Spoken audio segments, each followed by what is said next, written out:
ผักสดจากตงไหจุดนานส่งออกไปต่างประเทศเมืองตงไหเมืองยู่ฉีตั้งอยู่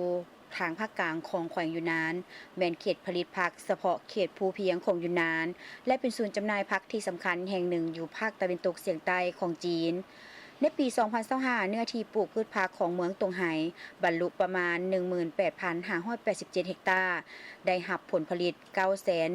915,100 ต้น40 กว่าปีภายหลังการพัฒนาแขวงตงไหได้สร้างตั้งระบบตองโซ่อุตสาหกรรมครบสุดนับแต่การปลูกการเก็บเกี่ยวการขนส่งระบบตองโซ่แบบเย็นเพื่อส่งออกโดยหัวหน่วยธุรกิจกสิกรรมเกือบ 8,500 หัวหน่วยและวิสาหกิจ 37 แห่งที่เชี่ยวชาญด้านการค้านำเข้าและส่งออกพืชผักโดยผ่านช่องทางการขนส่งระบบตองโซ่แบบเย็นที่สร้างตั้งขึ้นโดยทางรถไฟจีนลาว70 ส่วนห้อยของผักของเขตตงไหได้ขายให้หลายกว่า130เมืองขนาดใหญ่และกลางของจีน30 ส่วนห้อยแม่นส่งออกไปลาวไทยและประเทศอาเซียนตะวันออกเฉียงใต้และตะวันออกกลางซึ่งรวมเอา1/3ของการส่งออกสินค้ากสิกรรมของแขวงยูนนานแขวงตงไห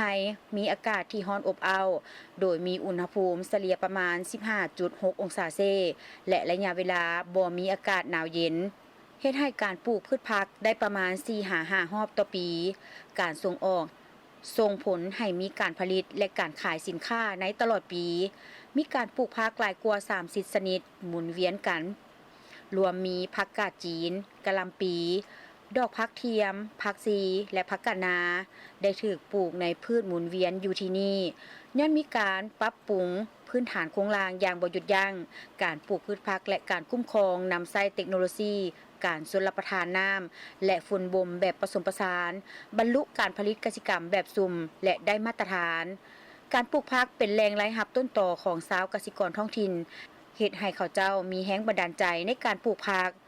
กะหล่ำปีฤดูเดียวสามารถให้ผลผลิตได้ถึง 3-4 ต้นต่อ 0.16 เฮกตาร์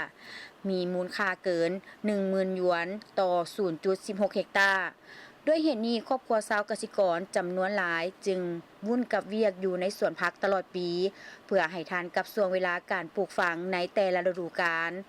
ปัจจุบันเขตปกครองตัวเองพาวจำได้ปลูกพืชอาหารเขียวที่ได้รับการรับรองแล้ว60 กว่าชนิดกวมเอาเนื้อที่ประมาณ 4,000 เฮกตาร์ในฤดูกาลเก็บเกี่ยวเขตปลูกผักแม้นคึกคืนด้วยการเคลื่อนไหวชาวเกษตรกรเริ่มเก็บเกี่ยวในตอนรุ่งอรุณสำเร็จการเก็บเกี่ยวก่อนที่จะสิ้นสุดลงในตอนเช้าผักที่เก็บได้สดๆจะถูกหุ้มห่อทันทีและขนส่งไปบอนที่เก็บรักษาด้วยอุณหภูมิเย็นใกล้เคียงเพื่อปรุงแต่งปัจจุบันแขวงตงไหได้สร้างบ่อนเก็บความเย็น700 กว่าแห่งด้วยความสามารถผลิตได้หลายกว่า 670,000 เม็ดก้อนสามารถปรุงแต่งผักได้นับหมื่นต้นต่อมือ